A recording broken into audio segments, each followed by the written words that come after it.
আলেমদেরকে বলেছি, ও শত শত তামাম পৃথিবীর আলেমেরা, তোমরা আমার বান্দাদের জানিয়ে দাও, আমার নবীর উম্মতদের জানিয়ে দাও। কিন্তু আজ মুসলমান পথভ্রষ্ট হয় একটাই কারণে, সন্তান সন্ততির জন্য পথভ্রষ্ট হয়ে যায়। আল্লাহ তাআলা বলছেন, ওয়া আউলাদুকুম আন যিকরিল্লাহ ওয়া মান ইয়াফআল যালিকা ফাউলাইকা হুমুল খাসিরুন।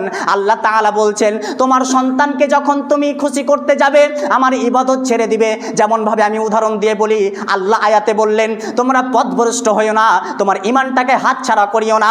তোমার ঈমান এমন একটা ঈমান যে ঈমান দিয়ে আল্লাহকে খুশি করা যায়, ওই ঈমানকে আপনার সন্তানকে খুশি করতে গিয়ে আপনি আল্লাহকে নারাজ করে দেন। সেটা কিভাবে আমি আপনাকে একটু বুঝিয়ে দিই। আল্লাহ তাআলা বলছেন, ওয়া আউলাদুকুম আন যিকরিল্লাহ ওয়া মান ইয়াফআল যালিকা ফাউলাইকা হুমুল খাসিরুন। তোমার সন্তান কাঁদছে, বাবা আমি এখন জেনার আড্ডাখানায় যাব, আমাদের শামসেতে মিনা বাজার, আমি মিনা বাজারে ঘুরতে যাব।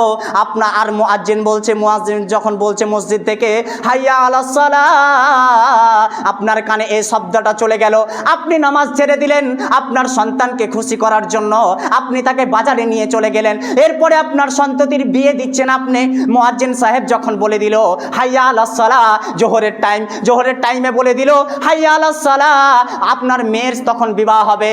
আপনি একটা ভালো কাজে আপনার মেয়েকে অন্য ছেলের হাতে তুলে দিবেন, আপনার ছেলে মেয়ে আপনাকে ছেড়ে চলে যাবে, কিন্তু আপনি বসে থাকবেন, আপনার আমলটা আপনি ছেড়ে দিলেন। আপনার বাড়িতে নতুন মেহমান আসবে বলে আপনি আল্লাহর ওই আজানটাকে প্রাধান্য দিলেন না, ওই নামাজটাকে প্রাধান্য দিলেন না।